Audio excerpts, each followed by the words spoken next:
Hello everyone. आज का topic है the garden of love, poem by William Blake. इस पोम को 1794 में पब्लिश किया गया था और ये एक कलेक्शन का पार्ट था। ये पोएम जिसका नाम था सॉन्ग्स ऑफ एक्सपीरियंस, उसमें इसका पार्ट था। ये एक मेटाफिजिकल पोम है जिसको हीरोइक कुपलेट में लिखा गया था। और द गार्डन ऑफ लव, यहाँ पे गार्डन को नेचर रिप्रेजेंट किया गया है। So let's start. ये पोम 3 स्टैंजास का है, only 12 lines. I went to the garden of love. तो पोइट यहाँ पे एक जगह पे जाते हैं जहाँ वो बचपन में अपने फ्रेंड्स के साथ जाया करते थे, जिसका नाम है garden of love. And saw what I never had seen.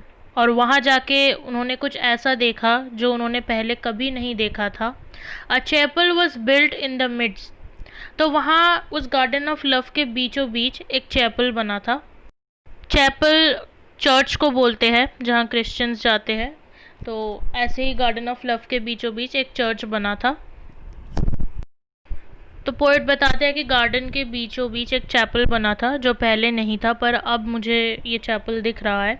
Where I used to play on the green. जिस ग्रीनरी, जिस हरियाली के बीच में मैं खेला करता था, आज वहाँ पे एक ऐसा चैपल खड़ा कर दिया गया जो मैंने पहले कभी नहीं देखा था। And the gates of this chapel were shut. तो जो पोइट बताते हैं कि जो चैपल का जो गेट था, जो चर्च का गेट था, वो बंद था। एंड दो shall not right over the door. तो उस दरवाजे के ऊपर लिखा हुआ था दो शैल नॉट। दो शैल नॉट का मतलब है यू शैल नॉट। तो उस मतलब चर्च के डोर पे लिखा हुआ था कि आप चर्च के अंदर नहीं आ सकते। मतलब कोई अपना हक जताना चाहता था कि ये चर्च मेरा है, और उन्होंने उस गेट के बाहर लिख दिया कि आप इस चर्च के अंदर नहीं आ सकते। So I turn to the garden of love. इसीलिए पोएट ने क्या किया, वो जो गार्डन था उसकी तरफ मुड़ गए। That so many sweet flowers bore. So poet अब एक ऐसी जगह पे जाते हैं, गार्डन ऑफ लव के एक ऐसे पार्ट में जाते हैं जहाँ पे पहले बहुत फ्लावर्स हुआ करते थे, बहुत तरीके के फ्लावर्स हुआ करते थे। बट अनफॉर्चुनेटली जब पोएट उस पार्ट में पहुंचे तो उन्होंने देखा कि अब वहाँ पे पहले की तरह फ्लावर्स अब नहीं हैं। And I saw it was filled with Graves. तो पोइट बताते हैं कि एक जो जगह जहाँ पे सिर्फ फ्लावर्स ही फ्लावर्स हुआ करते थे, अब वहाँ पे सिर्फ ग्रेव्स है। And tombstones where flowers should be. और ग्रेव्स के साथ, मतलब कब्र के साथ, टॉम स्टून्स भी है। जहाँ पे फूलों का होना चाहिए था वहाँ पे टॉम स्टून्स है। तो कुछ ऐसा नज़ारा पोइट को वहाँ पे देखने को मिला कि जहाँ पे फ्लावर्स हुआ करते थे, आज वहाँ पे सिर्फ कब्र है लोगों की। And priest in black gowns were walking their round. अब वहाँ पे पोइट ने कब्र के आसपास चर्च के उस चैपल के उनके प्रीस्ट को देखा जिन्होंने ब्लैक कलर के गाउन्स पहन के रखे थे, और वो उन कब्र के आसपास मतलब चल रहे थे, वॉक कर रहे थे। And binding with briars my joys and desires. तो यहाँ पे पोएट ने इस लास्ट लाइन में बोला है कि ये सब देखकर जो मेरी खुशी थी, जितना भी मेरे अंदर मतलब इच्छा थी कि मैं यहाँ पे आऊँ, पहले जितना नज़ारा देखूँ, जो मेरे अंदर खुशी थी, कहीं ना कहीं अब वो नहीं है। कहीं ना कहीं अब मैं बहुत प्रेशराइज हो गया हूँ।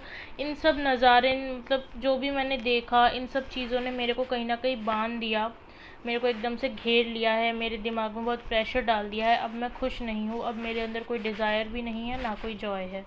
यहाँ पे हमारी पोएम फिनिश होती है। अब मैं आपको इसके पीछे का मेन थीम बताऊंगी कि क्यों ये पोएम लिखी गई थी। इस पोम के पीछे का जो मेन आइडिया था वो ये था कि जो विलियम ब्लेक थे वो वैसे तो बहुत रिलीजियस थे, बट कहीं ना कहीं उनके दिमाग में एक ऐसा मतलब थॉट आया कि टाइम के साथ बहुत कुछ चेंज हो गया है।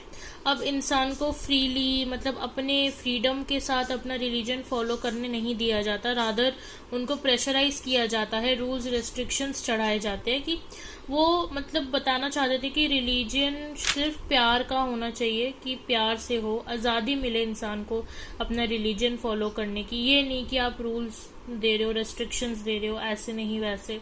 तो यहाँ पे उन्होंने पहली बात तो जब उन स्टैंजा में बोला कि दो शैल नॉट, दो शैल नॉट मतलब कहीं ना कहीं वो रेस्ट्रिक्शन दे रहे हैं कि आप अंदर नहीं आ सकते, कि रूल्स है ये।